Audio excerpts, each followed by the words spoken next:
1번. 일반 기업 회계 기준에서 수익의 인식 기준에 대해서 틀린 게 뭐냐. 수익 잡을 때 뭔가 틀린 사항들을 고르라는 얘기입니다. 1번.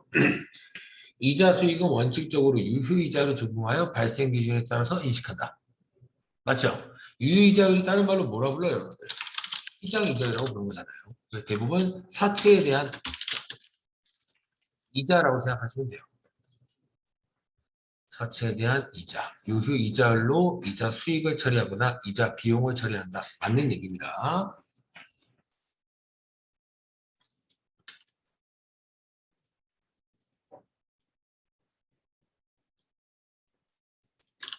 그 다음에 2번. 공사 진행률 나왔죠. 옛날에 진행을 많이 했었잖아요.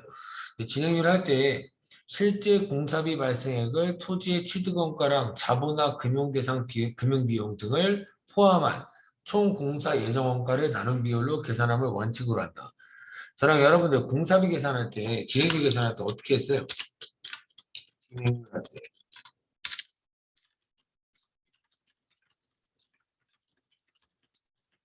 이렇게 했던 거 기억나요? 그렇죠? 이런 것들이 제가 기억이 안 나면 수익금의 조정 명세서라는 서식을 키면 진행률을 구할 수 있는 이런 것들을 볼 수 있다고 했습니다. 이쪽에 수익금의 조정 명세서를 들어가면 여기 작업 진행률에 대한 수익금의 작업 진행률 계산 이렇게 나와 있잖아요. 그렇죠? 그래서 저희가 이런 거와 관련된 이론 문제도 풀었었죠, 여러분. 그죠? 공사 수익이랑 공사 이익을 얼마 잡냐. 그거 잡을 때 토지의 취득원가랑 자본화 대상 금융비용, 이자 비용 같은 거 같이 계산했나요? 아니죠. 그냥 공사비 쓴 거로만 계산했잖아요. 맞아요. 그 진행률을 구할 때 다시 한 번도 토지의 취득원가 금액을 같이 계산한 적이 없다고요. 맞아요. 항상 공사비를 실제로 얼마 썼냐 이런 거 가지고만 계산했었습니다. 그래서 이번 지문이 틀린 거예요. 포함안이 아니라 얘네들은 당연히 아무 상관없기 때문에 제외한 실제 공사비 사용 금액으로만 진행률을 계산한다. 이게 맞는 말일 거예요. 그래서 정답은 2번이 틀린 말이 되겠습니다. 3번도 봐보죠. 3번. 용역 제공이 공사에게 하는 거죠. 공사는 수익은 성과를 신뢰성 있게 추정할 수 있을 때 진행 기준에 따라서 인식한다. 맞는 얘기잖아요. 그래서 저희가 구했던 게 진행률인 거고. 맞아요. 그렇죠? 4번 수익은 재화의 판매, 용역의 제공이나 자산의 사용에 대하여 받았거나 받을 대가의 시가로 측정한다. 맞는 얘기죠. 수익으로 잡는 것 자체가 시가잖아요, 여러분들. 실제로 받을 돈. 맞아요. 그래서 말이 그냥 어렵게 꾼 것뿐이지 여기 맞는 말인 겁니다. 정답은 2번이 틀린 말. 자, 2번. 이 지문도 조금 잘 나오는 편입니다. 2번 지문도 요 문제 좀 잘 나오는 편이에요. 토지의 취득원가를 계산하면 얼마인가? 우선 최소한 얘네 둘은 합친다는 건 알고 있을 겁니다. 그렇죠? 구입가격과 토지 취득세. 그렇죠? 뭐까지예요? 등기비용까지 맞아요? 부대비용이잖아요, 다. 그러면 재산세는 여러분들 합쳐요, 안 합쳐요? 재산세. 안 합치죠? 재산세는 여러분들 취득할 때 드는 돈이에요? 갖고 있을 때 내는 세금이에요? 갖고 있을 때 내는 세금이에요. 그래서 재산세를 여러분들이 아까 실기에서 풀었던 부동산세라고 부르는 겁니다. 됐어요? 그래서 이거를 세금과 공과로 그냥 처리하겠죠.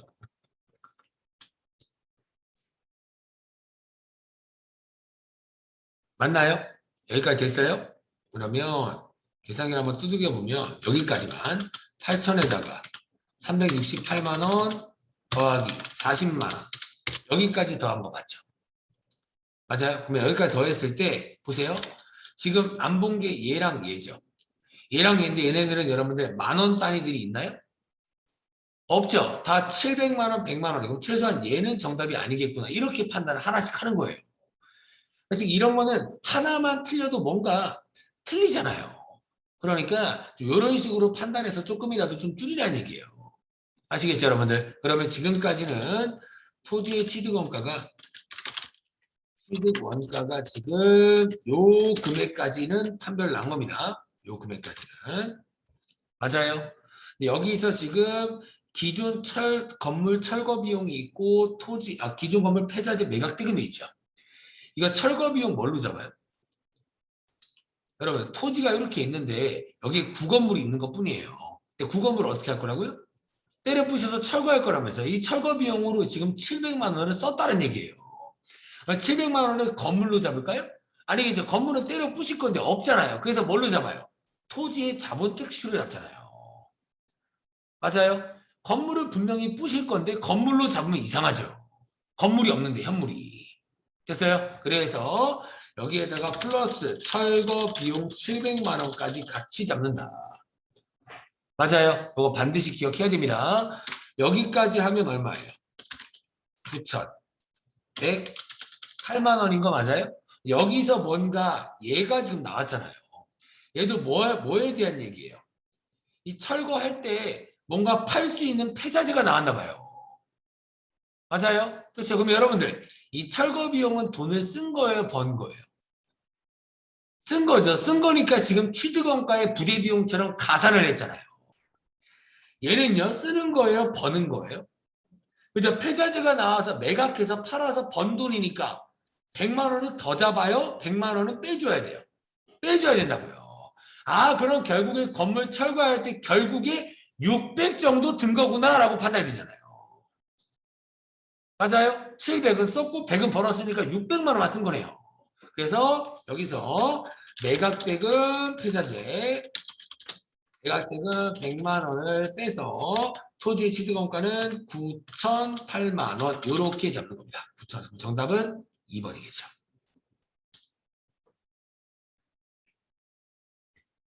됐나요?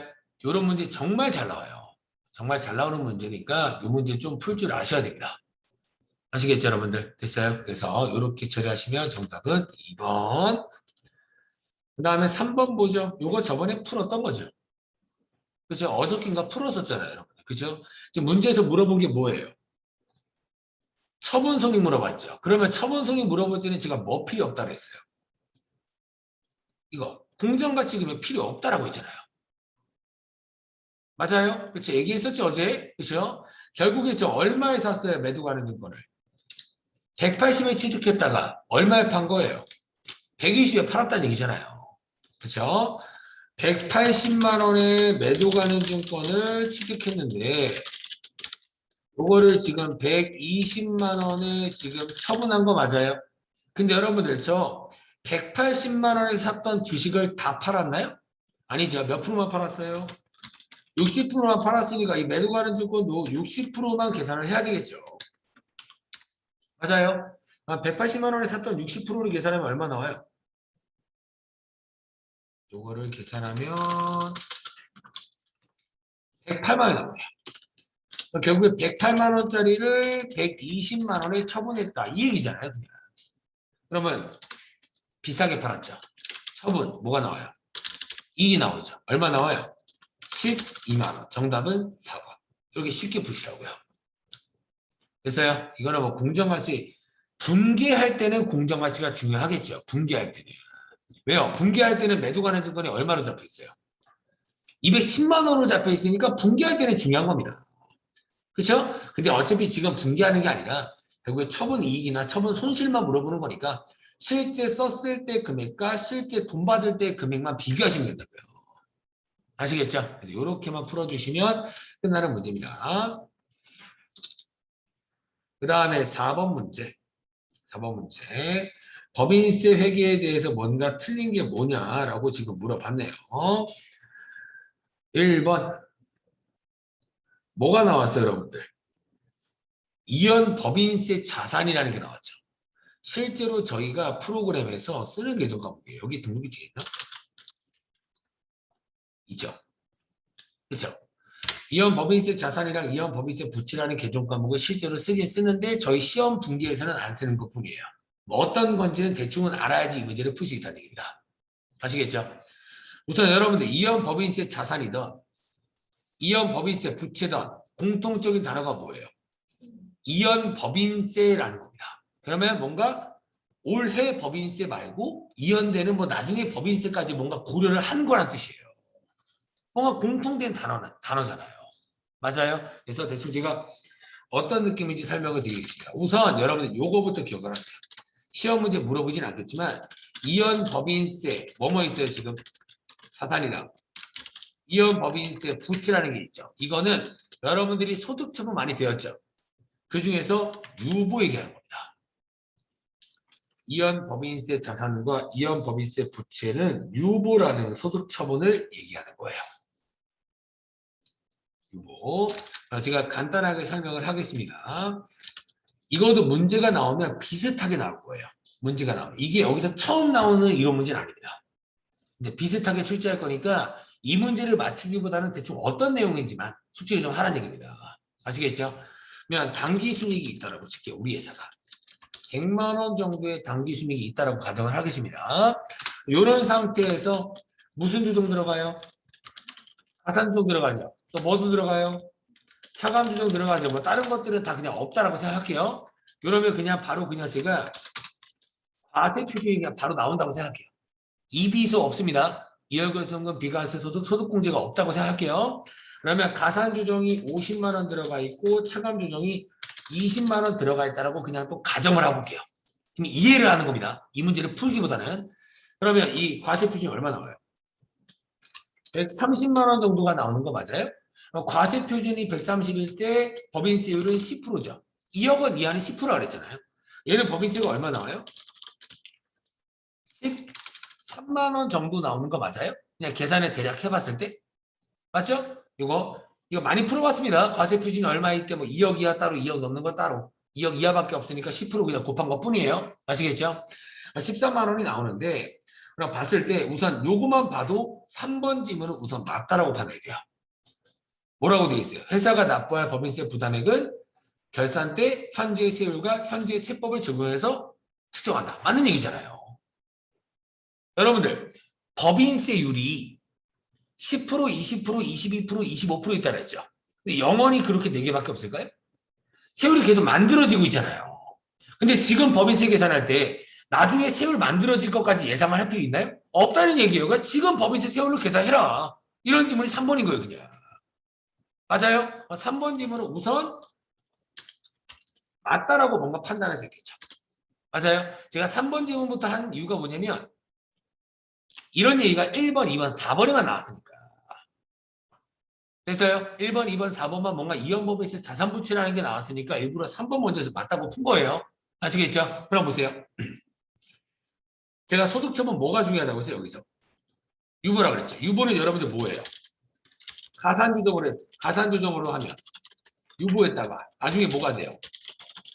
차감조정, 유보, 감소가 되는 거 맞아요?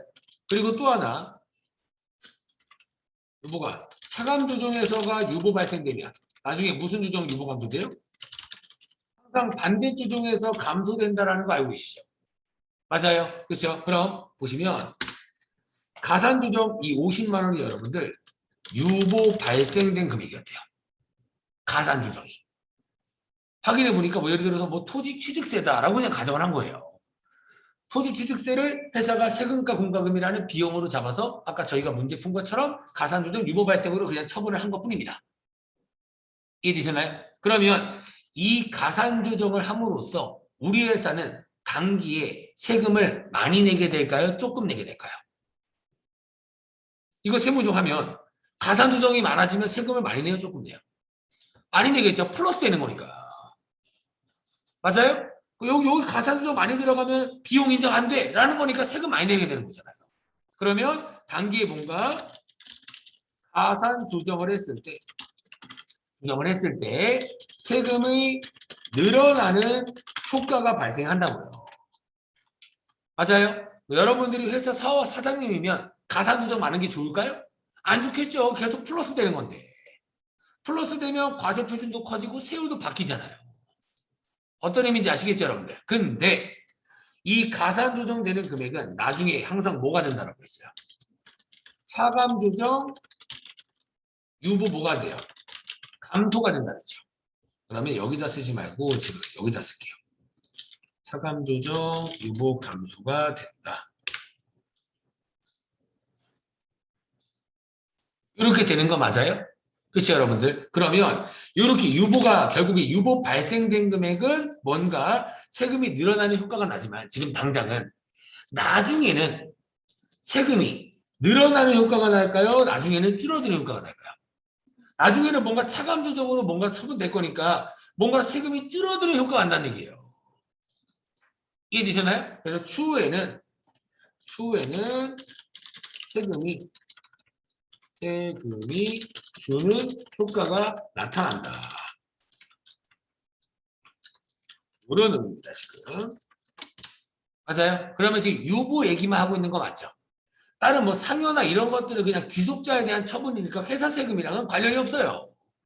그렇죠? 유보일 때만 지금 당장은 가산조정했을 때 세금이 늘어나는 효과가 나지만 추후에 차감조정이 될 거니까 세금이 뭔가 줄는 효과가 나타난다. 맞아요? 근데 여러분들 나중에 차감조정할 때 지금이 2021년도지만 나중에 차감조정될 때는 무조건 세율이 10%밖에 없을까요? 더 많아질 수도 있다는 얘기예요. 맞아요? 저희 당장 올해부터 소득세법에서 45%가 추가됐듯이 뭔가 세율이 바뀔 수가 있다는 얘기예요. 2022년도에. 맞아요? 그래서 이 세율을 미리 예상을 해놓은 거예요. 지금 법인세 계산할 때. 지금 법인세 계산할 때 미리 이 세금을 주는 효과가 얼마 정도 줄지라고 예상을 하는 거예요. 되나요? 그럼 보세요. 지금 여러분들 저희가 법인세 등이 얼마예요? 13만 원이었죠. 그렇죠? 13만 원이고 대별의 결산 때 이거 뭘로 잡아요? 상납세금 없다라고 칠게요 그냥. 미지급 세금 13만 원 잡는 거 맞아요? 원래는 미지급 법인세라고 부르는데 저희 그냥 미지급 세금으로 통합을 하는 겁니다. 아시겠죠? 근데 보세요. 지금 당장 13만 원 낼 거죠. 지금 당장 13만 원 낼 건데 이 13만 원 중에서 미래에 뭐가 있어요? 세금이 주는 효과인 차감 조정이 무조건 발생이 될 거란 얘기예요. 이거를 미리 예상을 한번 해보는 거예요. 저희 시험은 이거를 예상하지 않고 그냥 올해 걸로만 분개를 하고 계신 거예요. 이해되셨나요? 그럼 만약에 이때도 똑같이 이때 만약에 법인세율이 이때는 11%라고 가정을 할게요. 그냥 가정을 한 겁니다. 차감 조정되는 금액이 얼마예요? 50만 원이었으니까 지금도 50만 원 차감 조정되는 거 맞아요? 가산 조정 50만 원 됐다가 차감 조정이 100이 되는 건 아니잖아요. 50만 원 되겠죠? 이때 세금이 만약에 10,000원 정도라고 저희가 예상을 했습니다. 11,000원이라고 하죠. 11%니까. 가정한 거예요. 실제로 11%로 곱하라는 게 아니라 세율이 이렇게 내년이 되면 바뀔 수가 있다는 얘기예요. 그러면 지금 당장은 13만 원 낼 거지만 나중에 얼마는 돌려받는 셈이에요. 11만 원. 이거는 세금이 줄는 효과니까. 지금 당장은 내지만 야 11만 원 나중에 줄지 않겠냐. 이렇게 생각하는 게 이연법이세요. 그러면 나중에 뭔가 11만 원 주는 효과가 나죠. 그러면 이 11만 원만큼 우리 회사는 나중에 손해보게 될까요? 나중에는 이득 보는 효과가 날까요? 뭔가 이득 보는 효과가 나겠죠. 지금은 당장 가산조정에서 세금을 13만 원 낼 거지만 어차피 이 가산조정된 금액은 나중에 차감조정으로 세금이 주는 효과가 날 거다. 그 금액을 미리 예상을 해서 11만 원이라고 구해본 것뿐이에요. 근데 저희 시험 때는 이런 거를 구하지 않는 거고요. 이해가 되셨나요? 그러면 결국에 보세요. 얘를 봤을 때 당장은 얼마 낸다고요? 13만 원이죠. 근데 나중에 가산조정 50만 원 유보 인수니까 나중에 차감조정 되면 세금이 좀 줄지 않을까? 라고 생각이 들 거 아니에요. 나중에 세금이 주는 효과를 봤을 때 얼마 줄어요 지금? 11,000원 주는 거죠. 그래서 어떻게 처리하냐? 그러면 실제로 저는 13만 원의 법인세를 내는 건가요? 이 2년 동안 봤을 때? 아니죠. 지금 당장은 13만 원 내는 건 맞지만 내년이 되면 얼마에 주는 세금 효과가 나요? 11,000원 주는 효과가 나는 거 아니냐. 그럼 결국에 넌 법인세 쓰는 게 11만 9천원 정도만 내는 게 아니냐. 이렇게 생각하는 게 이연법인세예요. 내용이 엄청 어려운 겁니다. 그러면 그래서 실제로 분개할 때 어떻게 되냐? 이렇게 됩니다. 이게 11만 9천원만 인정받아요. 실제로. 그리고 나머지를 이연 법인세 자산 11,000원 이렇게 분개합니다. 실제로. 이해가 되셨나요? 그래서 이런 식으로 분개가 여러분들 시험에는 아무리 어렵더라도 절대 나오지 않아요. 그럼 여러분들 지금 요거는 세금이 주는 효과 맞죠? 당장은 13만 원의 법인세를 내긴 할 거지만 어차피 차감 조정 추후에 될 거니까 요만큼 세금이 줄 거다라고 파악을 하는 거잖아요. 요게 이연법인세 자산인 거예요. 되나요? 그럼 보세요. 또 반대로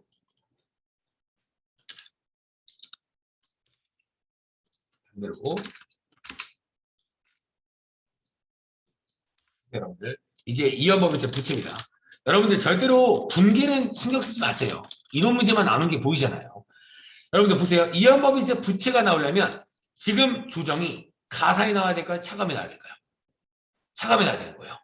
지금은 세금이 줄지만 나중에 어차피 가산 조정되면 세금이 좀 더 내지는 효과가 나지 않겠냐, 이런 느낌이라고요.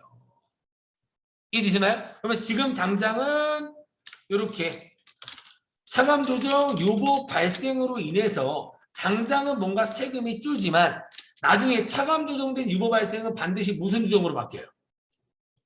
그렇죠. 여기서 나중에 분명히 가산 조정 유보 감소가 이렇게 20만 원 이루어질 거 아니에요. 반대로 바뀐 거죠, 지금. 그러면 여러분들 보세요. 지금 당장은 세금이 커져요, 적어져요? 지금 당장은 이걸 봤을 때 적어지죠.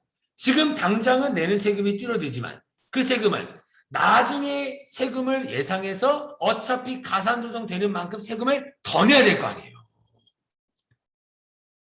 이해됐어요? 그러면 이런 법인세 부채는 뭐예요? 지금은 세금이 줄지만 어차피 나중에 내야 되는 세금이다, 이런 뜻이에요.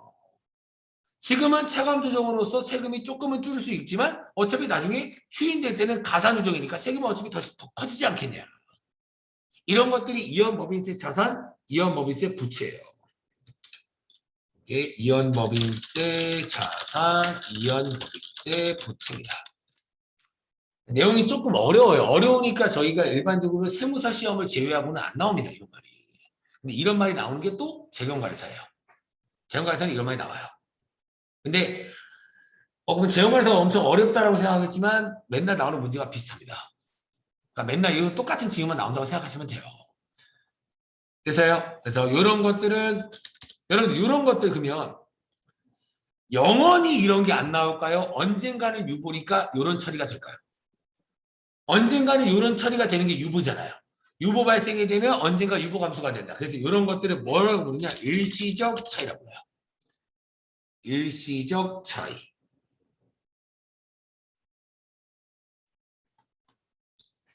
그래서 이렇게 시작입니다. 이연법인세 자산은 이연법인세 자산으로 잡는 건 차감할 일시적 차이라고 부르고요. 이연법인세 부채는 가산할 일시적 차이라고 부르고 있습니다. 이런 지문을 문제에서 낼 수가 있습니다.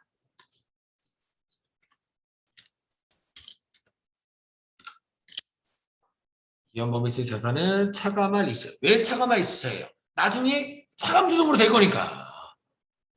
맞아요? 지금 당장은 가산 조정으로 세금을 많이 내지만 나중에 차감한 만큼 차감 조정이 들어간 만큼 세금을 조금 덜 내도 된다 라고 해서 차감할 일시적 차이라고 부르고 이연법인세 부채는 지금은 차감 조정으로서 세금이 줄지만 나중에는 어차피 가산 조정으로서 세금을 더 내야 된다라고 해서 가산할 일시적 차이다라고 부르는 거예요. 이런 거라고 생각을 해주시면 됩니다. 차감 조정, 가산 조정. 내용이 엄청 복잡해요, 이 문제가.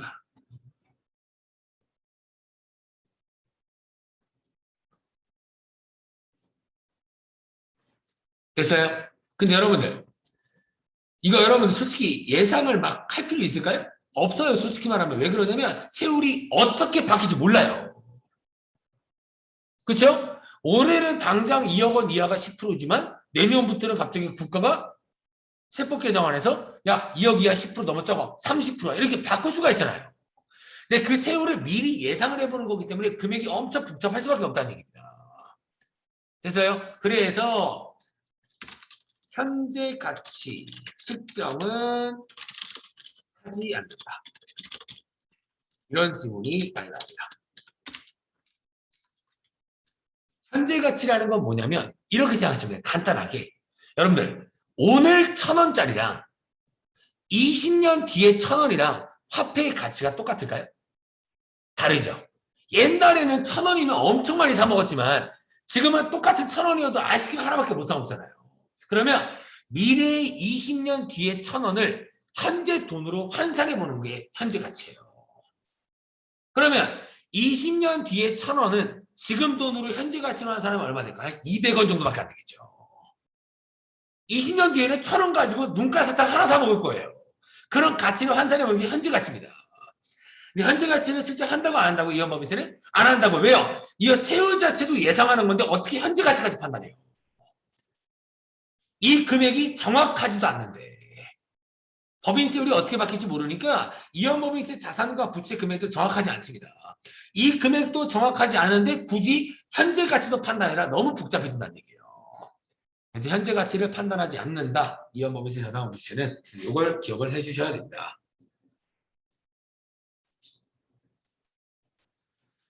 이 문제 여러분들 정답 몇 번 나와요? 2번 나오죠? 1번, 4번은 딱 보니까 맞는 얘기잖아요. 1번 뭐래요? 이현법인세 자산은 보고기간 현재까지 확정된, 보고기간 현재까지는 뭐라고요? 확정된 세율. 왜요? 올해 거는 올해 세율이 있을 거 아니에요. 올해 세율로 계산하되 당해 자산이 회수된 기간이 적용될 것을 예상하는 예상되는 세율을 적용해서 이현법인세 자산을 측정한다. 맞는 얘기잖아요.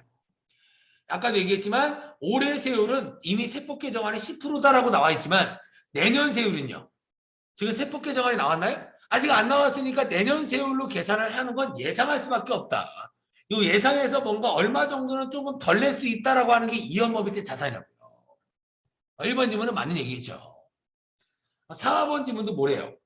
이현법인세 부채는 일시적 차이의 소멸 등을 위하여 미래에 추가적으로 내야 되는 법인세다. 맞는 얘기잖아요.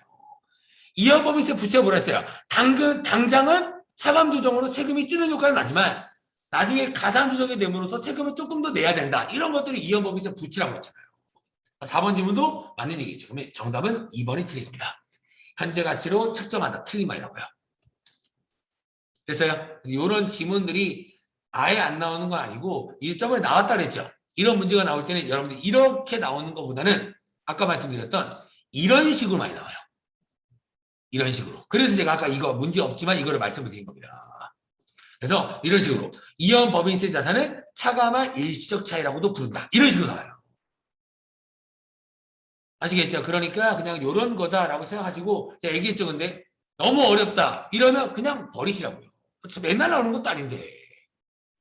아시겠죠? 2점짜리 하나 가지고 그렇게 목맬 필요는 없지만 그래도 3번 정도 나왔고 옛날에도 몇 번 나왔던 문제니까 충분히 나올 확률이 있는 문제니까 설명드린 겁니다. 아시겠죠? 이렇게 풀면 정답은 2번이 되겠습니다. 그 다음에 5번. 이 문제도 어렵긴 하겠지만 여러분들 정말 간단하게 생각하시면 금방 푸는 문제예요. 이거 정답 혹시 나오신 분 있나요? 정답은 1번입니다. 정답은. 한번 봐보죠. 이 문제에서 물어본 게 뭐예요? 자본화 대상 차이 원가라고 물어봤죠. 자본화 대상 차이 원가가 얼마니? 라고 물어봤네요. 지금. 맞아요? 그렇죠? 차이 원가. 여러분 자본화 대상 차이 원가라는 건 뭐예요? 차입금에 대한 이자 비용 얘기하는 거예요.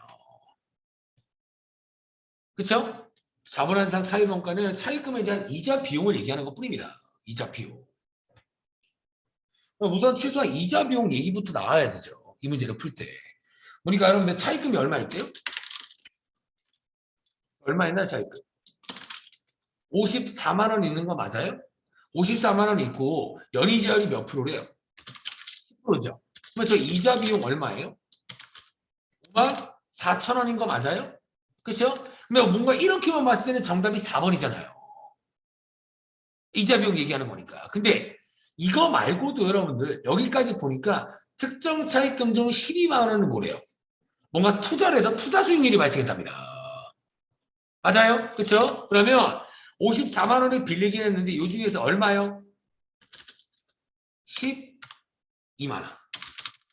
그렇죠? 12만 원은 뭔가 다르게 사용을 했다라고 되어 있습니다. 그죠? 다르게 사용을 했다. 근데 보니까 조심할 게 있네요.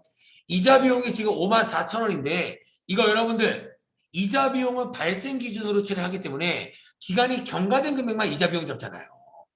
경과된 거 돈 언제 빌렸어요, 여러분? 지금 보니까 4월에 빌렸죠. 올해는 5만 4천 원 중에 12분의 몇 개월씩 계산해야 돼요? 9개월. 4월부터 12월 세면 9개월이잖아요. 이런 기간이 괜히 나온 게 아니겠죠? 그렇죠? 그래서 요거 하면 금액이 얼마 나오냐? 4,000원. 45,000원 나오네요. 이렇게. 맞아요? 이것만 구할 줄 알아도 최소한 3번, 4번은 정답이 아니다를 구할 수 있다는 얘기예요. 이해되셨나요? 뭔가 45,000원이 그대로 나오거나 요 12만 원의 투자 수익을 했을 때 뭔가 이렇게 금액이 바뀌거나 둘 중에 하나일 거 아니에요. 최소한. 그럼 방금 54,000원에서 45,000원으로 바뀌었죠. 그 나머지 방금 차이 금액은 내년에 이자 비용이 잡혔죠. 지금 문제랑 관련이 없다는 얘기예요. 그래서 이 문제에서도 2020년도라고 언급을 한 거예요. 이해가 되셨나요? 그러면 지금 요 금액에서 12만 원은 뭐 할 거라고 지금? 54만 원 들려가지고 12만 원은 투자 수익이 있다요. 투자 수익. 그렇죠? 몇 프로래요? 연 8%. 그렇죠? 뭔가 12만 원 가지고는 6개월간 연 8%의 투자 수익률로 일시 투자를 하였답니다. 맞아요. 근데 몇 프로 받는다고요? 이자 8%. 이렇게 하면 얼마 나와요? 9,600원 나오는 거 맞아요? 그럼 여러분들 보세요. 이거 아까 45,000원의 이자 비용이었죠. 이 9,600원이 이자 비용이 이자 수익이에요. 이거 이자 수익이잖아요. 투자 수익인데. 맞아요? 근데 조심할 게 있습니다. 9,600원 다 받아요? 아니죠. 왜요? 연 8%지만 6개월만 투자할 거니까 절반 쪼개버려야 될 거 아니에요.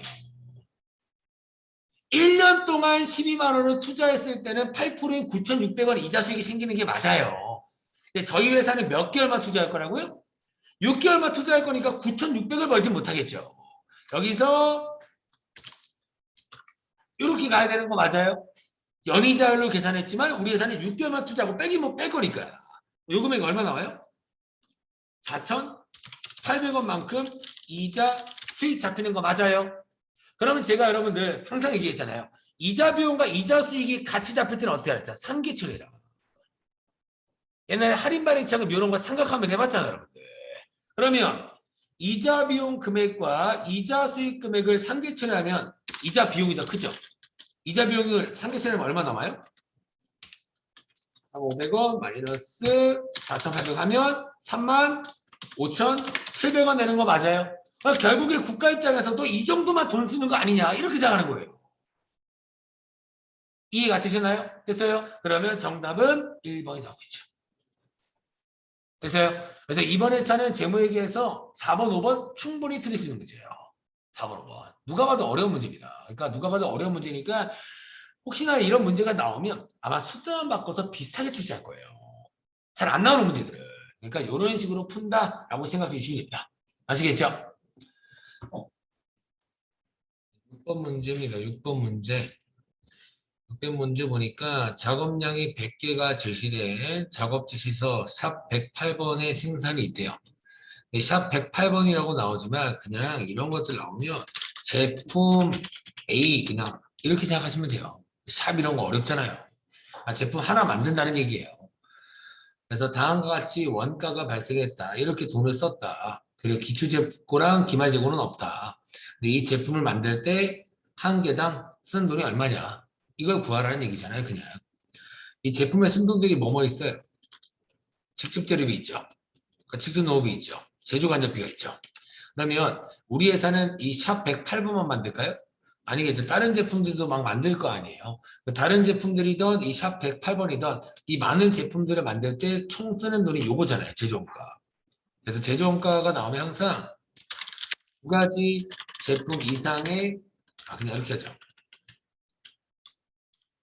제품들을 생산할 때 같이 사용하는 금액이라고 생각하시면 돼요. 공통비라고도 부릅니다. 공통사용비 이렇게도 불러요.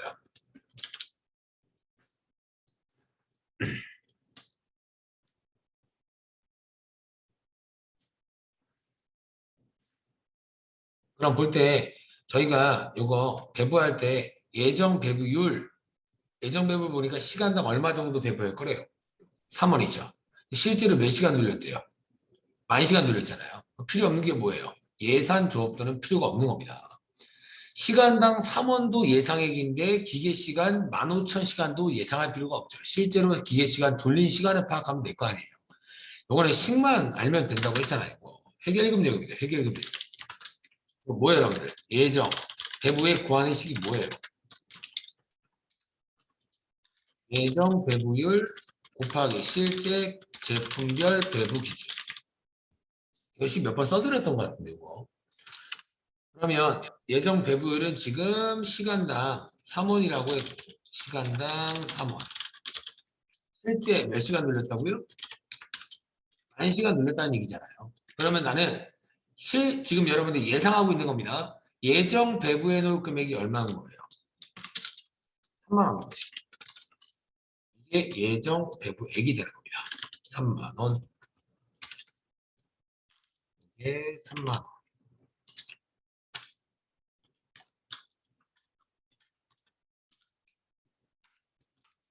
이렇게 나온 상황이에요, 지금.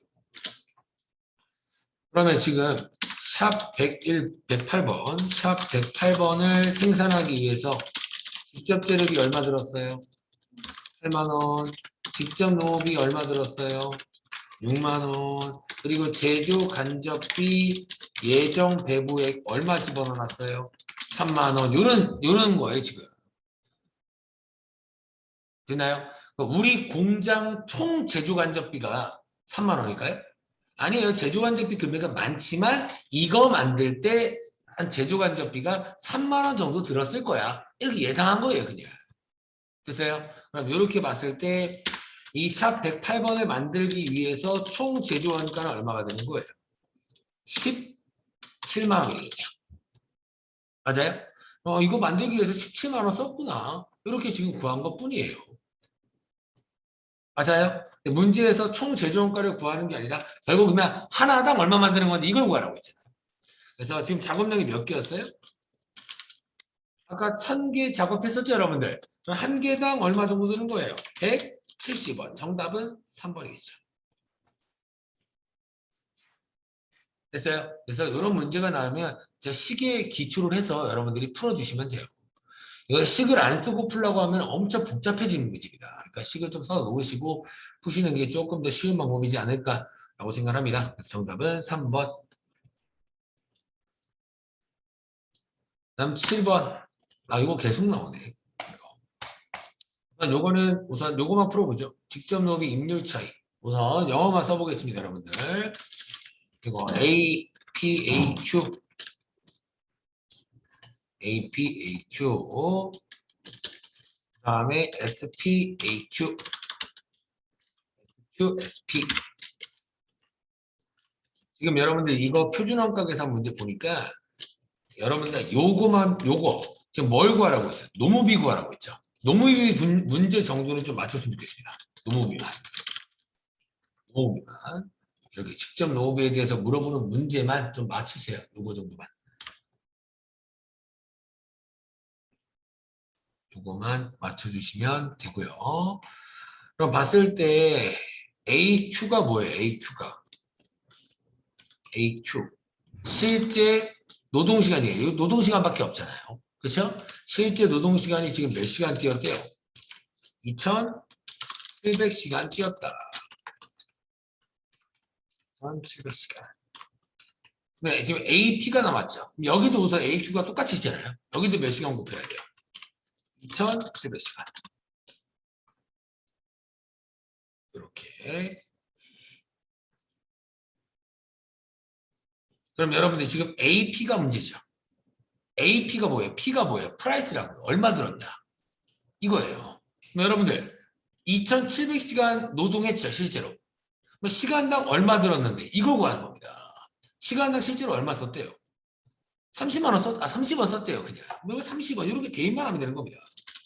이거를 우리가 대학교 때나 이런 거 영어로 표현하는 이유가 뭐냐면 이거를 한글로 다 써버리면 너무 오래 걸려요, 한 문제 풀기. 그래서 영어로 다 이렇게 바꾼 거예요. 아시겠죠? 이런 식으로만. 그러면 실제 직접 노무비는 얼마 나오는 거예요? 지금 곱해버리면 얼마 나와요? 730원 그러면 81,000원이 나오네요. 요거 81,000원 썼구나. 실제로 81,000원 썼네. 됐어요? 그럼 여러분들 지금 여기 뭐 구해야 돼요? SP죠. SP가 뭐라 했어요? 스탠다드 프라이스예요. 1시간당 실제로 얼마 썼다고요? 지금 시간당 얼마 썼어요? 임률 30원 썼죠. 근데 회사가 정해놓는 거예요. 야, 이거는 1시간당 28원 정도만 들면 되지 않겠냐?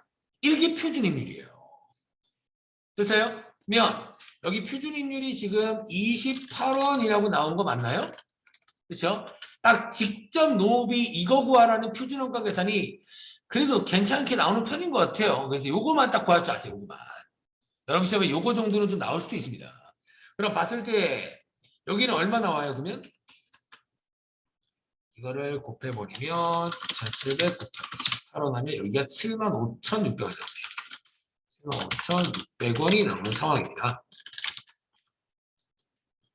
여러분들 이 회사 임률 좋은 걸까요? 안 좋은 걸까요? 안 좋죠. 우리는 시간당 표준 임률을 28원으로 정해놨었는데 진짜 해보니까 30원씩이라는 거예요. 맞아요, 여러분들? 그럼 뭔가 이 상황이 뭔가 시간당 임률이 별로죠. 그렇죠? 그래서 그런 것들을 뭐라 부른다 했어요? 불리한 차이라고 합니다. 불리한 차이다. 나는 시간당 표준 임률을 28원으로 지정을 해놨는데 실제로 해보니까 임률이 30원이나 나왔잖아요. 표준보다 많이 썼다. 안 좋다. 이거 그냥 불리한 차이다라고 표현하는 것 뿐이에요. 그렇죠? 여러분들 얘네 두 개 지금 식이 뭐가 달라요? AP냐 SP냐 임률이 다르죠. 그래서 이거를 임률 차이라고 부르는 거예요. 그냥. 됐어요? 그래서 임률 차이. 특히나 재경관리사 공부하실 분들은 요거는 좀 아셔야 됩니다. 아시겠죠? 임률 차이 얼마나요 지금? 그럼 보면 5,400원 정도 나는 거 맞아요? 그렇죠? 5,400원. 뭐야? 그럼 정답 그냥 3번이네요. 문제 임률 차이 물어봤잖아요. 맞나요? 그렇죠? 그래서 요 정도만 그리실 줄 아시면 충분히 풀 수 있는 문제니까 다른 표준원가 계산은 어려워요. 제조관자비 표준원가 계산 이런 것들은 어려워요. 식이 이거보다 몇 배 더 많아요. 그런 것들은 못 풀어도 직접 노후비 임률 차이다라고 구하면 이런 식으로 한번 이렇게 대입만 좀 해놓으시면 요거 정도는 좀 풀 수 있지 않을까 생각합니다. 요거 정도만 여러분들이 좀 한번 대입을 좀 한번 해보세요. 됐죠? 요렇게만. 그 다음에 그 정답은 3번이고 임률 차이 구하라고 했으니까. 그 다음 요거도 한번 해보죠. 요거도 다 여러분 시험 때 이거 나올 수 있잖아요. 얘 차이를. 그럼 얘랑은 뭐가 달라요? AQ냐 SQ냐죠. 뭔가 수량이 다른 겁니다. 만든 수량이. 됐어요? 그래서 이런 차이를 능률 차이라고 해요. 능률 차이다.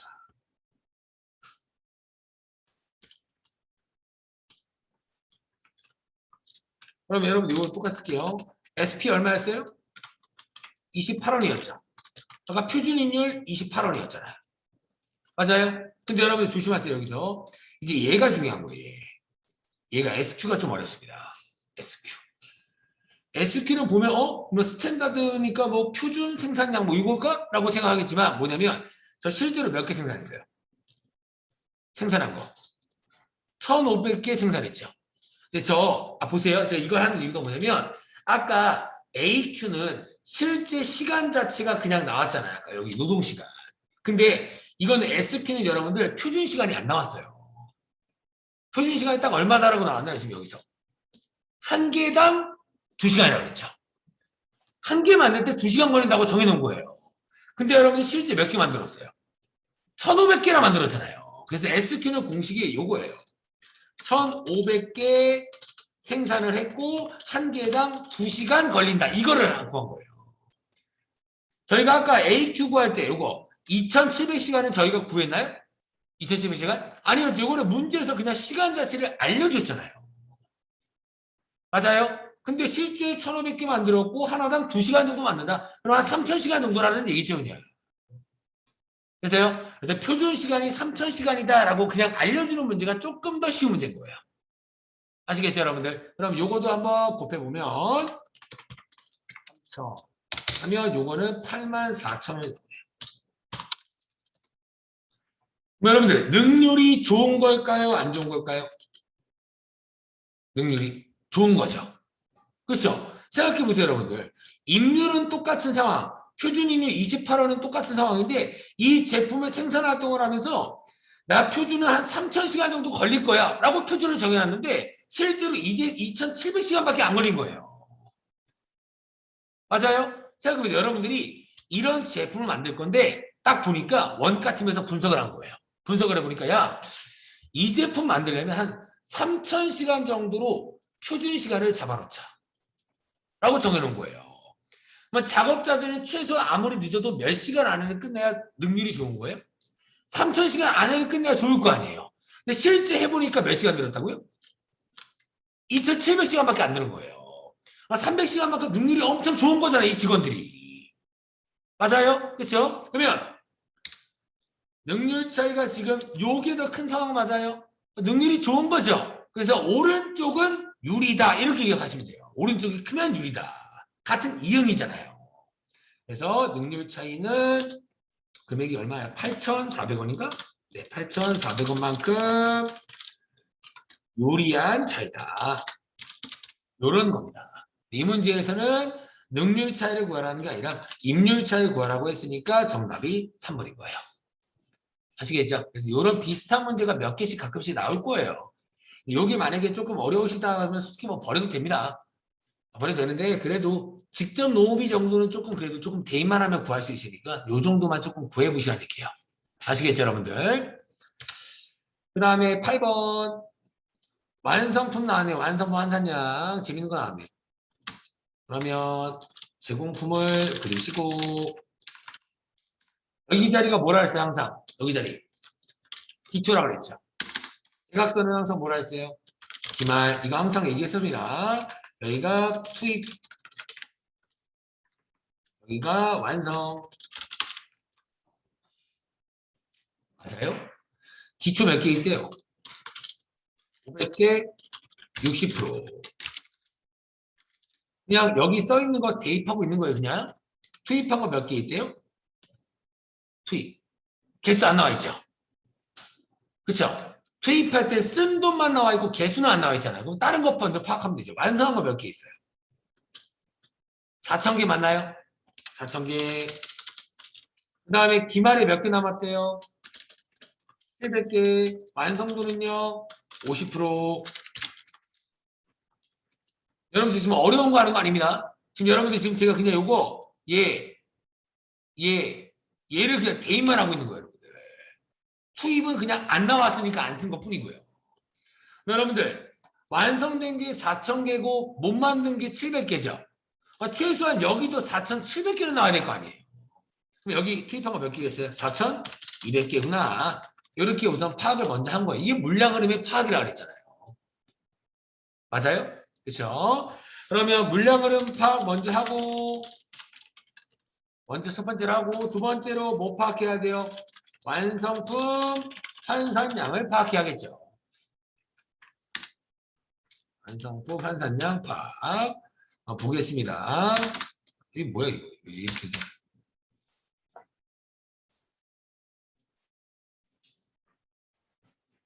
여기다 쓸게요. 완성품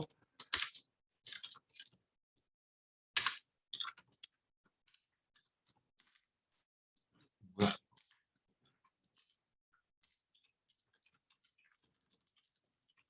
됐어요? 순서대로 하는 겁니다. 왜 그러냐면 저희 시험에서 순서를 나열해봐라 이런 문제가 나올 수가 있거든요. 환산량 계산할 때. 그래서 어차피 계산하는 거니까 한번 순서를 조금 되새기면서 한번 하시는 게 조금 더 좋지 않을까 생각합니다.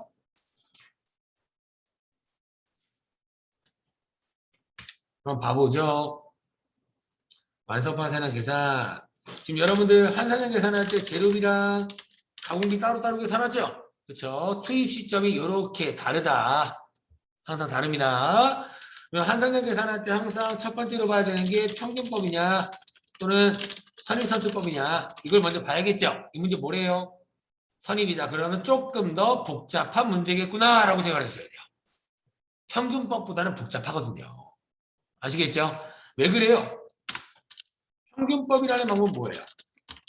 기초 수량 플러스 투입 수량 이거를 모두 다 단기 투입 수량으로 가정하고 풀자라고 하는 게 평균법. 막 기초랑 단기 투입한 얘네들을 구분하자는 거예요? 하지 말자는 거예요? 하지 말자는 거라고요, 여러분들. 구분하지 말고 모두 다 단기 투입 수량으로 보자. 구분하지 말자. 이런 얘기고, 선입선출법은요, 가정이 뭐예요?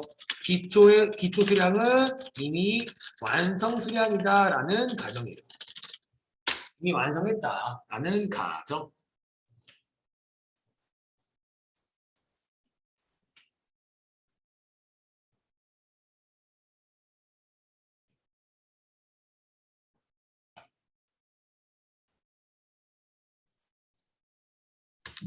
됐어요? 이 문제는 선입선출법. 이 문제가 왜 어려우냐면 이런 식으로 가정을 하면서 문제를 풀기 때문에 어려운 거예요. 환산량이. 가정 자체가 어려운 겁니다. 재료비부터 환산량 파악해보죠. 재료 환산량 몇 개예요? 몇 개일까요? 4,200개죠. 이렇게 생각하시면 돼요. 기초 있는 건 뭐라고요? 이미 완성했다. 그러면 얘는 그냥 계산하지 말자는 뜻이에요. 뭐 단기에 재료 투입한 건 4,200개밖에 없을 거 아니에요. 맞아요? 뭐 재료는 오케이 4,200개다. 환산량이. 그 다음에 가공비 환산량 구해야겠네요. 가공비. 가공비 환산량 뭐예요? 몇 개예요? 여러분들 보세요. 보세요. 완성된 거 몇 개 있어요? 4,000개 있죠. 그렇죠? 완성품 환산량이라는 건 가공비 계산할 때 이거를 완성도가 써 있는 게 뭔가 완성한 수량으로 수치를 환산한다라고 했잖아요. 환산할 때 이거 두 개 어떻게 하랬어요? 곱하라 그랬죠. 몇 개 나와요?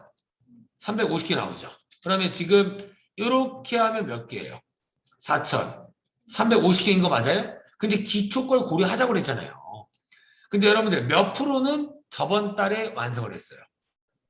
60%는 저번 달에 완성을 해서 40%만 더 만들려고 올해 지금 수량의 물량 흐름을 파악한 거잖아요. 맞아요? 그러면 몇 개 정도는 저번 달에 완성품 환산량으로 계산했을까요? 300개. 맞아요? 이거 두 개 곱하면 되죠? 그래서 4,350개 중에 300개는 저번 달에 완성품 환산량 계산했을 거다. 그러면 방비는 4,050개가 되겠죠. 맞아요? 그래서 방비 완성품 환산량은 4,050개. 엄청 어려운 겁니다. 이거는 뭐 해결급 때부터 했는데도 어렵잖아요. 어려운 문제예요, 그냥. 이렇게. 그래서 저는 여러분들 옛날에 공부할 때 그냥 이렇게 기억했어요. 보세요. 이거랑 이것만 지금 완성도 체크했어 안 했어요? 저 완성도 체크 안 했죠, 지금. 빨간색으로 한 거. 이렇게만 계산하면 재료비 환산량. 됐나요? 근데 여러분들 이거 두 개만 하는 게, 두 개만 더 하는 게 평균법. 근데 여기서 기초 거 몇 개예요? 500개 빼는 게 선의서술법. 됐어요? 그러면 보세요. 완성도를 고려 안 하는 게 재료비입니다. 그럼 몇 개 나와요? 4,700개. 이건 평균법 재료비 환산량. 여기서 기초 거 빼면 몇 개 나와요? 4,200개 나와요. 그럼 바로 나온다고요. 맞아요?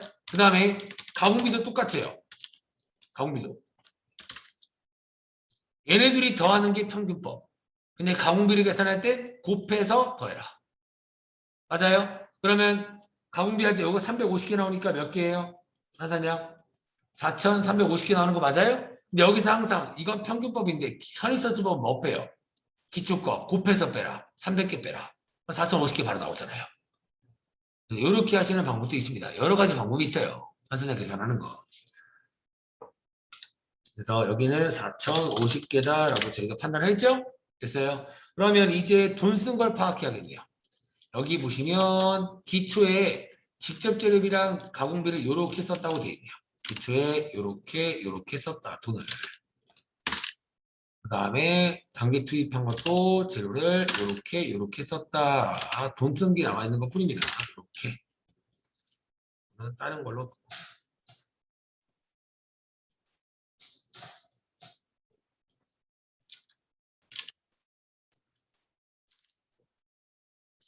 됐어요?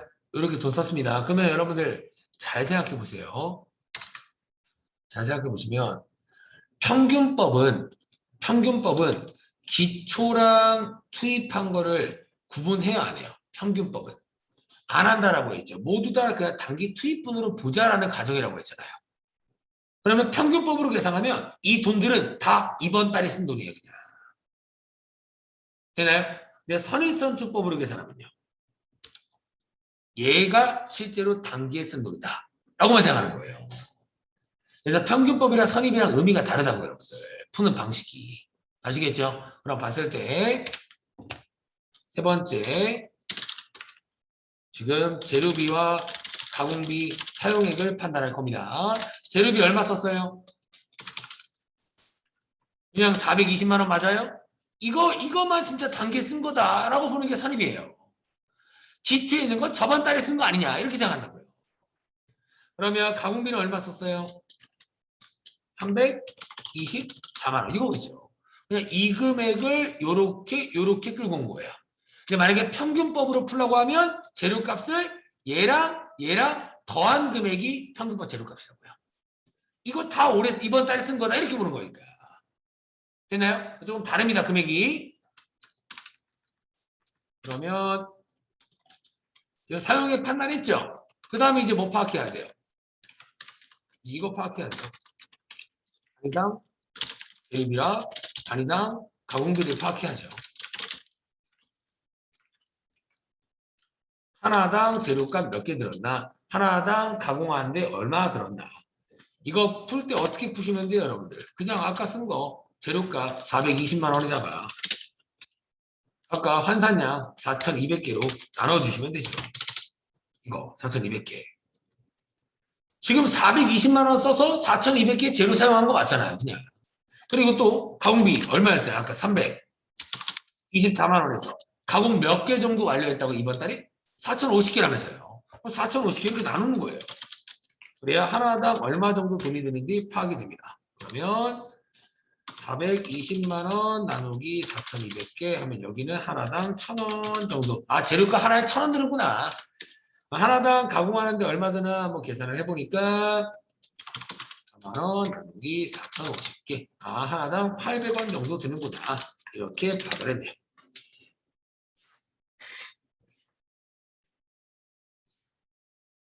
이게 순서입니다. 순서.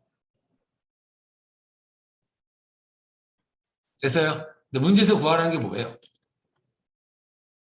완성품원가. 그럼 이거 장부에 적을 때 얼마라고 적어야 되니? 이것이 물어본 거잖아요.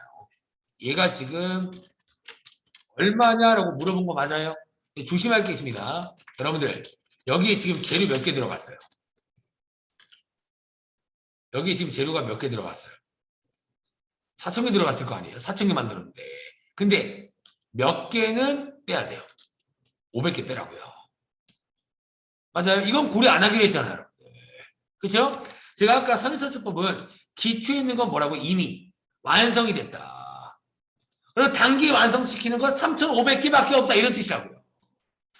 됐어요? 그러면 여기 재료가 4,000개가 들어가긴 했는데 뭐라고요? 기초 500개를 뭐 하라고요? 빼라고요. 500개는 이미 완성이 된 거고 3,500개 가지고 요거 쓴 거 아니냐 이렇게 파악하는 게 선입이에요. 됐어요? 그러면 지금 500개 빼서 깔끔하게 써드리면 완성 수량 4,000개에서 이미 완성된 기초 수량 500개를 빼서 몇 개예요? 3,500개만 이번 달에 재료 쓴 거다. 이렇게 파악하는 거예요. 됐나요? 평균법이면 그냥 4,000개고요. 기초 이런 거 무시하자고 했잖아요. 맞아요? 그럼 3,500개. 근데 하나당 아까 재료값 몇 개 들었다고 판단했어요? 1,000원 들었죠? 맞아요? 그럼 여기다가 1,000원 곱하면 총 완성할 때 3,500개 완성하려면 재료값이 350만 원 들었구나라고 파악한 거예요. 됐어요? 이제 가공입니다. 여러분들 가공도 몇 개 했어요? 가공도 4,000개를 했어요. 근데 아까 얘기했죠, 여러분들. 몇 프로는 이미 완성이 된 거라고요? 60%는 이미 완성이 된 거라고요. 맞아요? 그럼 몇 개는 빼야 돼요? 완성 수량 4,000개에서 몇 개는 이미 완성된 기초 수량으로 빼요? 300개라고요. 그러니까 여기 중에 300개 정도는 이미 완성이 된 거 아니냐 이렇게 파악하는 방법. 진짜 완성을 한 게 아니에요. 근데 기초에는 60% 정도는 이미 완성품으로 보자라는 가정이라고요. 가정이라서 어렵습니다. 그래서 선의설주법은 항상 계산할 때 뭔가 기초를 계속 빼는 거예요. 아시겠죠? 그러면 여기 300개 빼고, 근데 여러분들 여기 보세요. 여기는 왜 500개 빼고 여기는 왜 300개 뺐어요? 투입 시점이 달라서 그렇다고요. 재료는 언제 올린다고요? 공정 초의 전량 투입. 이거 여러분들 이거 500개는 이번 달에 올린 거예요? 저번 달에 올린 거예요? 저번 달에 올렸으니까 이번 달에 올린 게 아니다. 그래서 500개를 다 뺀 거예요. 근데 여기 중에서 가공은요. 몇 프로 정도만 저번 달에 완성시킨 수량이에요. 60%에서 300개만 뺀 거예요. 나머지 200개는 실제로 이번에 막 기계 써가지고 만들 거 아니에요. 되나요? 그러면 요거 빼면 얼마 나와요? 3,700개. 가공비 얼마 썼어요? 아까 하나당 800원. 하나 쓸 때 800원 든다. 그러면 296만 원 나오네요. 이렇게 296만 원. 그러면 완성품 원가는 얼마 잡아요? 이제 이거 더하면 되는 거죠? 여기다가 2개 더하면 646만 원 정도가 완성품 원가로 잡히겠습니다. 그럼 정답은 2번이겠죠. 됐어요? 이거 계속 보세요. 이거 지금 제가 녹화하고 있거든요. 영상 올려드릴 테니까 이거 계속 보세요, 여러분들. 계속 보면 언젠가 터득될 때가 있어요. 이 문제는 해결급 때부터 계속 배웠는데도 어렵잖아요. 그러니까 어려운 문제예요. 어려운 원가 계산입니다. 그래서 여러분들 일반적으로 어떻게 해요? 세무 2급까지는 거의 여기까지 나오거나 말아요.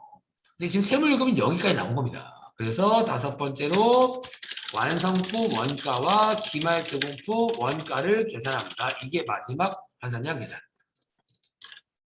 근데 저희는 뭐만 계산한 거예요, 지금? 완성품 원가만 계산한 것 뿐입니다. 기말 제공품 원가 어떻게 계산해요? 총 2돈에서 2돈 빼면 기말이겠죠, 그냥. 맞아요? 그렇죠? 요렇게만 계산하시면 됩니다. 요렇게만. 그래서 정답은 2번.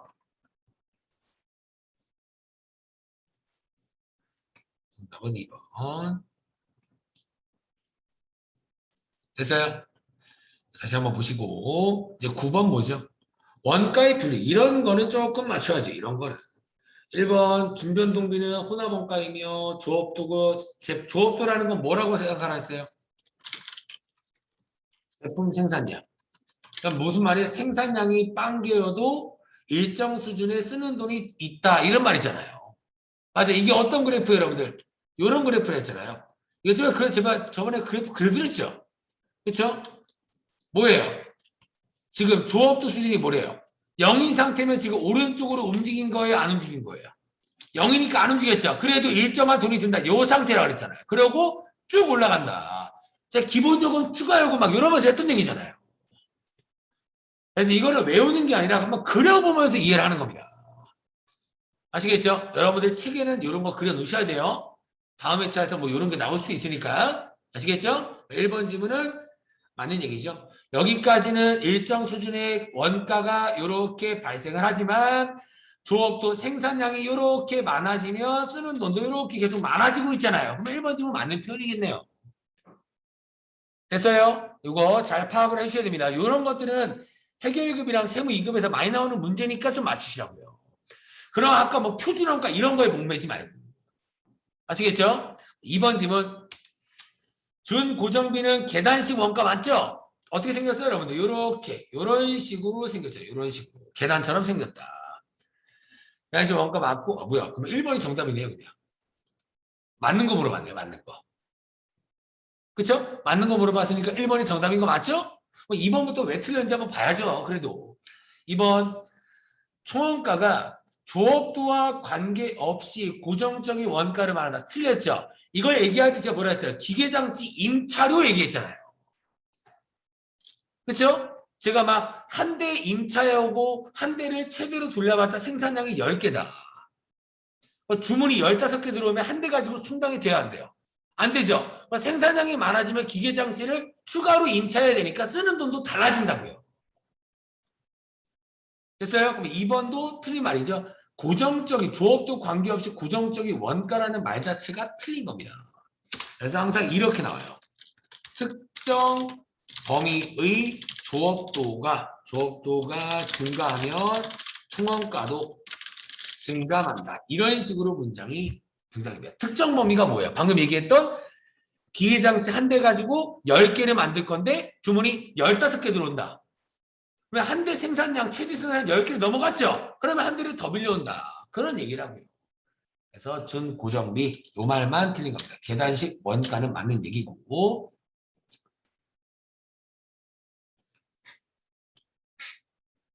그 다음에 3번. 관련 원가가 뭐예요? 의사결정과 관련 있는 원가라고요. 내가 의사결정을 함으로써 뭔가 바꿀 수 있는 돈들. 저희 학원이면 뭐예요? 에어컨 다 끄세요. 이거 쓰는 돈 줄일 수 있잖아요. 여기 관련 원가예요. 근데 여러분들 저희 학원이 월세 내는 거 의사결정과 관련이 있나요? 없어요. 그거는 아무리 월세 안 내 이래도 안 내는 게 아니잖아요. 그런 것들은 비관련 원가라고 부르는 거예요. 그럼 관련 원가라는 건 최소한 옛날에 쓴 돈이에요? 미래에 쓸 돈이에요? 관련 원가는 미래에 쓸 돈이죠. 앞으로 줄여 이런 거니까. 근데 맨 마지막에 과거 원가 무슨 말이에요 이게? 아예 말이 안 맞는 문장입니다. 이해가 되셨나요? 됐어요? 그래서 과거 원가가 틀렸고 무슨 원가로 바꿔야 돼요? 미래 원가라고 바꿔야죠. 그래서 앞으로 이렇게 얘기했잖아요. 됐어요? 여러분도 막 그런 거 있잖아요. 막 핸드폰 요금 막 줄이고 돈 조금 덜 내려고. 그런 거 딱 의사결정으로 통해서 뭔가 줄일 수 있는 비용이잖아요. 앞으로 줄일 거니까 그런 것들이 미래에 쓸 돈이다. 뭐 미래 원가라고 부르는 것 뿐입니다. 3번님도 틀렸죠? 4번. 여러분 직접비는 뭐라 그랬어요? 여러분 제가 추적이 가능하다.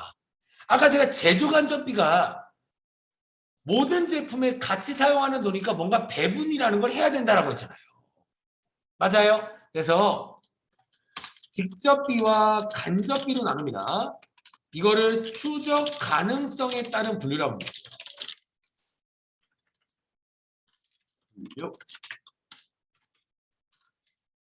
추적 가능성에 따른 분류. 이거는 추적이 가능하다. 이거는 추적이 불가능하다. 이런 뜻이에요.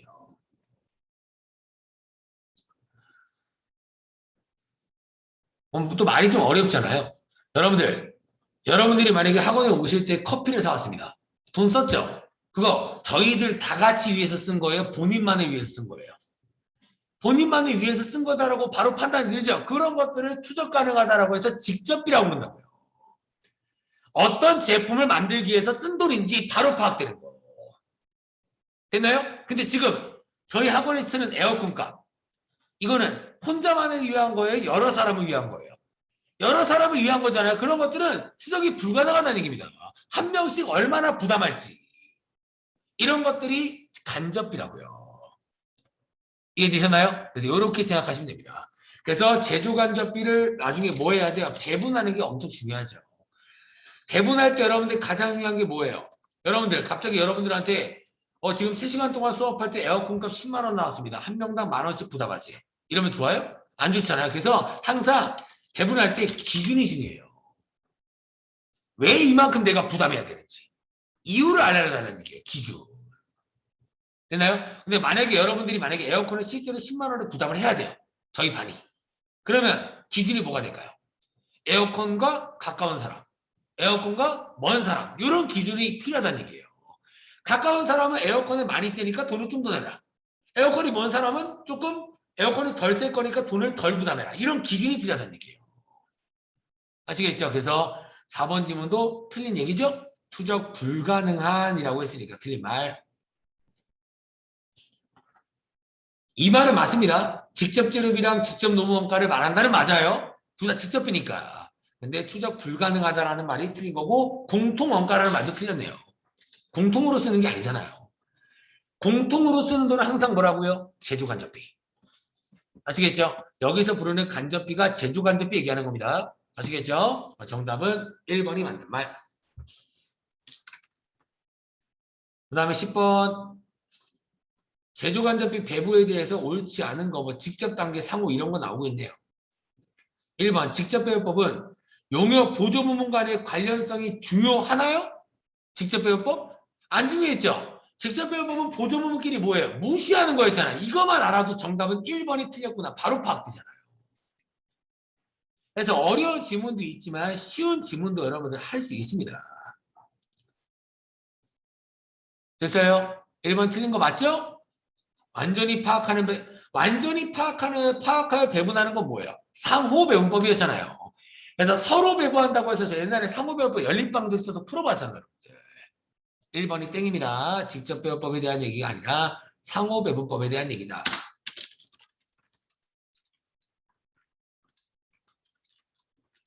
맞죠? 2번. 이거 여러분들 제가 저번에 한번 얘기했었죠. 언급했었죠. 제가 언급하는 이유가 그냥 이런 단어가 나온다고 막 흠칫할 필요는 없다는 얘기예요. 제가 제조간접비를 고정과 변동 제조간접비를 나눠서 배분하는 게 이중 배분율법. 그냥 한 번에 묶어서 하는 게 단일 배분율법이라고 했잖아요. 그럼 이번 질문 맞는 얘기잖아요, 그냥. 변동원가랑 고정원가를 구분하는가 여부에 따라서 단일과 이중으로 나눈다. 맞는 얘기잖아요.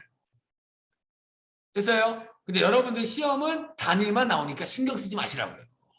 아시겠죠? 그래서 일부러 제가 잘 안 나오긴 하지만 계속 떠드는 겁니다. 그러니까 들어만 봐도 그래도 어느 정도 정답을 찾을 수 있어요. 3번. 제조 부문에서 제품에 배분될 원가는 해당 부문에서 발생한 원가뿐만 아니라 보조 부문에서 배분받은 제조 간접비도 포함한다. 당연하죠. 일반적으로 어떻게 해요, 여러분들? 이렇게. 보조에서 쓴 돈을 어디로 넘겨요?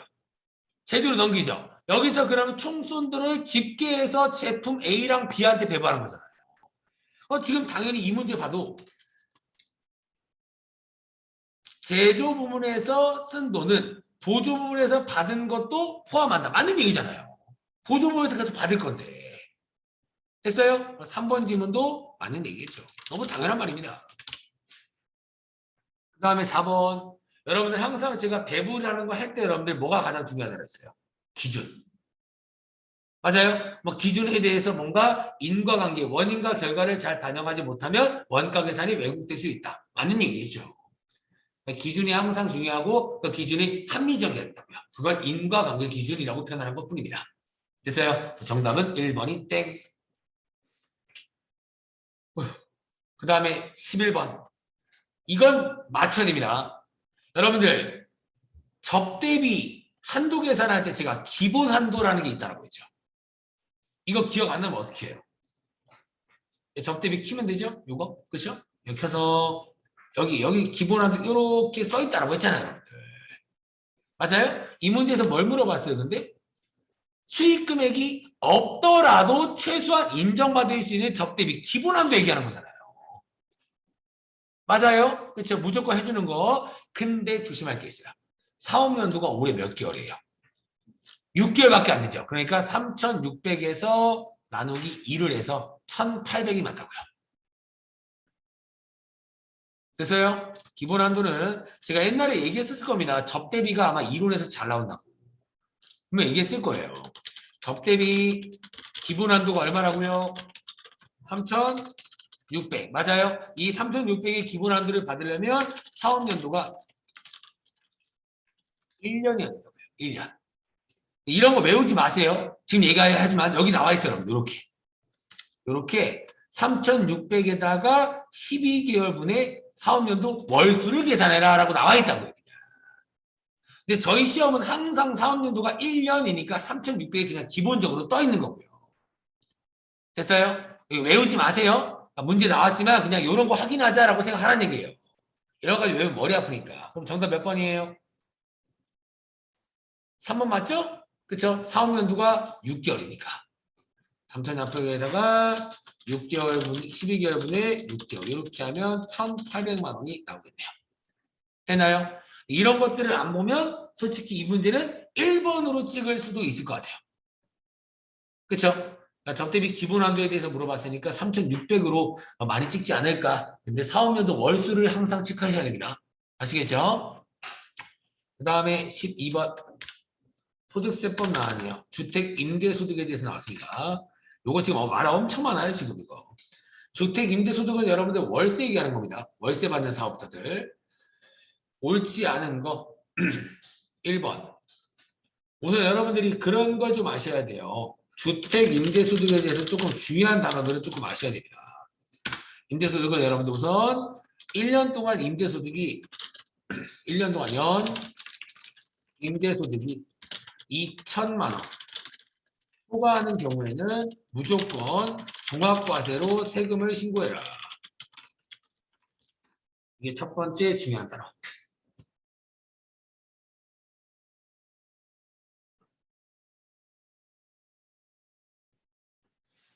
(2천만 원) 초과일 때는 종합과세입니다. 그래서 연 임대소득이 2천만 원 이하인 경우에는 분리과세가 가능하다.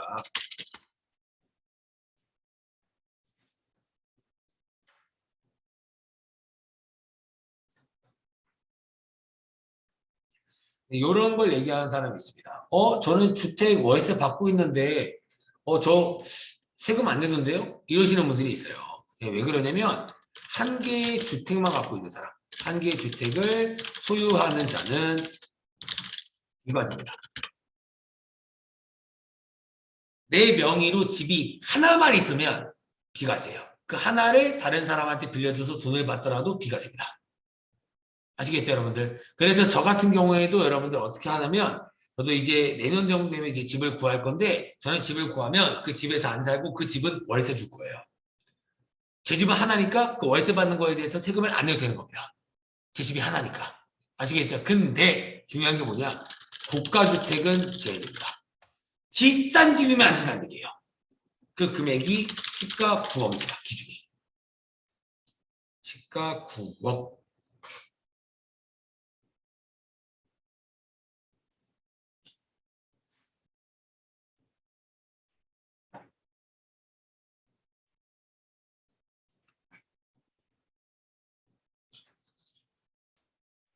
됐죠? 네, 여러분 이거 정답 몇 번이에요? 1번이겠죠. 뭐래요? 다가구 주택을 소유하고 있대요. 그쵸? 그럼 집이 많다는 얘기죠, 여러분. 그죠? 다가구 주택. 구분 등기 여부와 상관없이 한 개의 주택으로 본다. 이게 무슨 말이에요? 등기 여부가 중요하죠. 등기 하나당 주택을 하나 소유하고 있다는 건데. 맞아요? 다우주택 뭐 이런 거 얘기하는 거잖아요, 여러분들. 제 친구네로 하면 1층에 뭐 상가, 2층 주택, 3층 주택 이런 데 있잖아요. 이거는 등기를 하나로 낸다고 해서 비과세다. 웃기잖아요. 이해되셨나요? 그래서 구분 등기 중요합니다. 그래서 1번이 땡. 구분 등기의 경우 각각 한 개의 주택으로 본다. 이게 맞는 표현입니다. 구분 등기된 경우 각각 하나의 주택으로 본다. 상관없이라는 말이 틀린 겁니다. 아시겠죠? 다른 것들은 방금 설명한 거에 대한 내용이니까 다른 것들을 한번 읽어보시면 될 것 같아요. 그 다음에 13번. 뭐 물어봤어요? 공제받을 수 있는 매입세 이런 거는 빨리빨리 풀 수 있죠? 여러분들 접대 목적 선물용 매입세 공제 돼야 안 돼요? 안 되죠? 불공이잖아요? 땡. 두 번째 회식해 주는 거는 매입세 공제 가능하죠? 세 번째 대표이사 주택 등기 비용 이거는 사업과 관련이 없으니까 불공 맞죠? 네 번째 사무용품 구입하는 거는요? 매입세 공제 돼야 안 돼요? 얘도 안 되죠? 왜요? 공급자가 간이과세니까. 맞아요. 간이과세는 세액계산서 발급이 안 된다. 그래서 내가 매입세 공제 못 받는다. 이거 했었잖아요, 여러분들. 요거도 안 되고 그러면 밑에 있는 승용차는 가능하겠죠? 차 시시가 넘지 않으니까. 매입세 공제되는 게 얼마예요? 9만 1,000원이겠네요. 그렇죠? 91만 원에 10%니까 9만 1,000원인 거 맞아요? 정답은 2번이 되겠습니다. 이거 옛날에 그거 하면서 풀었잖아요. 신용카드 매출 전표 등 수령 명세서. 세금 계산서 발급 안 되는 업종 막 이런 거면서 얘기하면서 얘기했잖아요. KTX 이런 거. 이 문제예요, 그냥. 그래서 정답은 2번으로 체크해 주시면 되겠습니다. 자, 14번. 이것도 이런 문제 많이 나온다고 했습니다. 업무용 승용차 관련 비용. 이거 여러분들 무슨 법으로 몇 년 동안 강제상각하는 거였어요? 정해법으로 5년 동안 강제상각이었죠. 그럼 정답은 2번이겠네요. 임의상각제도 틀렸다고요. 맞아요. 임의상각제도가 아니라 강제상각입니다.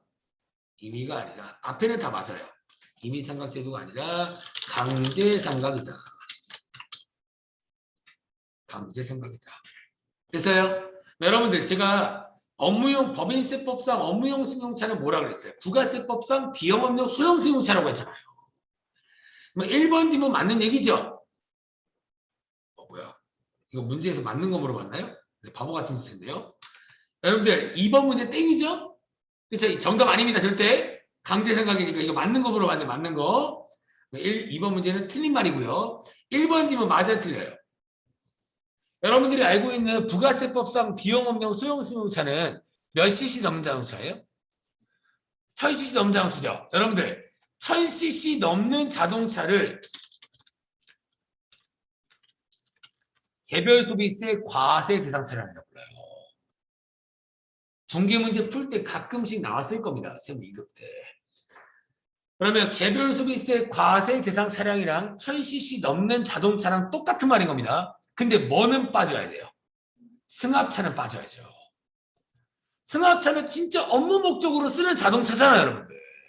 맞아요? 1번도 땡이네요. 맞지요? 3번. 여러분들 제가 업무용 승용차에 관련돼서 비용 쓴 것들 인정받으려면 가장 중요한 게 뭘 가입해야 된다 그랬어요? 임직원 전용 보험 가입해야 된다. 그래야 아들 안 빌려준다 막 이랬잖아요. 3번 뭐래요? 보험에 가입하지 않는 경우에는 전액 송금불사를 받아. 맞는 얘기네요. 이게 전제 조건이라고 그랬잖아요. 보험을 가입한 상태에서 업무 운행일지를 쓴다라고 했잖아요. 그래서 어저께 업무용 승용차 비용하면서도 보험 가입 여부 무조건 엽니다 이랬잖아요. 무조건 여예요. 3번이 맞는 얘기겠네요. 됐어요? 4번은 보니까 업무용 승용차 관련 비용 송금 산입 시 과세표준 신고와 업무용 승용차 관련 비용 명세서를 관할 세무서장에 제출해야 한다고 되어 있죠. 이거 뭔가 맞는 지문 같지만 제가 맞는 지문을 써드리도록 하겠습니다. 맞는 지문 같지만 지금 여러분들 업무용 승용차 관련 비용을 송금으로 인정받을 때 업무용 승용차 관련 비용이라고 되어 있죠. 근데 여러분들 딱 이 말이 어떻게 보면 맞는데 아까 여러분들 무슨 차는 빠진다 그랬어요? 승합차는 빠지죠. 그래서 이 말은 여러분들 우리 회사 자동차 모든 자동차에 대한 비용 명세서를 내겠다 이런 뜻이에요. 근데 항상 무슨 차만이에요? 업무용 그냥 승용차만 관련 비용 명세서를 제출한다. 이게 맞는 겁니다. 그래서 좀 4번 지문도 좀 맞는 얘기인가 아닌가 이렇게 생각됩니다. 근데 문제에서 이렇게만 나왔으니까 승용차만이라고 좀 나와야 될 것 같다라고 생각합니다. 그래도 3번 지문이 너무 맞는 얘기니까 3번으로 찍으시면 됩니다. 4번 지문도 복수 정답일 수도 있어요. 복수 정답일 수도 있지만 3번이 딱 맞는 얘기니까 3번이라고 생각을 해주시면 될 것 같습니다. 그 다음에 이제 15번. 안분계산 물어봤죠? 안분계산으로 틀린 거 물어봤네요. 틀린 거. 1번. 여러분들 요거는 기억하세요. 여러분들 안분계산이 뭔가 면세 비율을 구해서 못 돌려받는 불공제 금액을 구하는 거였잖아요. 그죠? 그러면 여러분들 안분계산을 굳이 하지 말라는 거 제가 저번에 얘기 한번 했었죠. 다 숫자가 뭐라 그랬어요? 5. 다 숫자 기준이 5%, 500만 원 다 5라 그랬습니다. 딱 봤을 때 5가 아닌 게 뭐예요? 4번이 정답이겠죠. 10%라는 거 없다고요. 제가 안분계산을 굳이 안 해도 되는 이유가 뭐라 그랬어요? 면세 비율이 너무 낮거나 공통매입세액이 엄청 적거나 막 이러면서 저번에 실기 문제 풀어봤었잖아요. 맞아요. 그렇죠? 한번 봐보죠. 1번부터. 공통매입세액 계산 시 과세사업과 면세사업에 공급가액이 없는 경우에는이라고 돼 있죠. 근데 공급가액이 없을 일이 있나요? 3개월 동안 하나는 팔 거 아니에요. 근데 공급가액이 없는 경우에는 이런 거죠. 보시면 공급가액이 없는 경우에는 이런 거. 이런 것들을 써라. 이거 맞는 얘기잖아요. 근데 저희 시험은 항상 공급가액이 있으니까 1번으로 하시는 거고. 맞아요. 그럼 1번 지문은 맞는 말이고요. 2번 지문. 공통매입세액이 얼마 미만인 경우에는 안분계산 생각하래요. 5만 원. 왜 생략해요? 금액이 어차피 적으니까. 불공제 시켜봤자 얼마나 되겠냐라고 생각하는 게 국가라고요. 그래서 이런 것들 5만 원 이런 것들을 외우지 말고 항상 5다라고 기억하라는 얘기예요. 그 다음에 3번 공통매입세액 정산은 확정신고 때 한다. 맞는 얘기잖아요. 제가 맨날 얘기했죠. 안분 계산은 언제예요? 예정 때. 정산은 확정 때 한다라고 얘기했었잖아요. 3번 질문도 맞죠? 4번 질문 공급가액 면세 공급가액 비율이 몇 프로라고요? 5%가 맞는 거라고요. 5% 이하인 경우에는 면세사 비율이 엄청 적은 거니까 굳이 안분 계산하지 마. 하지만 공통매입세액이 500만 원 넘는 경우에는 면세 비율이 적더라도 안분 계산을 해야 된다. 됐어요? 그럼 문제 한번 내볼게요. 안분 계산 해요, 안 해요? 안 하죠. 5%가 안 되니까 안 하는 게 맞아요. 근데 공통매입세액이 600만 원이다. 이러면 해야 된다고요.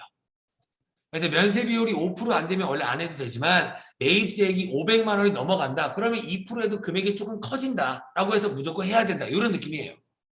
됐어요? 그래서 이거 정답은 4번이 틀린 말이겠네요. 4번이 틀린 말. 10%가 아니라 5%가 맞는 겁니다. 아시겠죠? 여기까지가 92회 이론 문제입니다.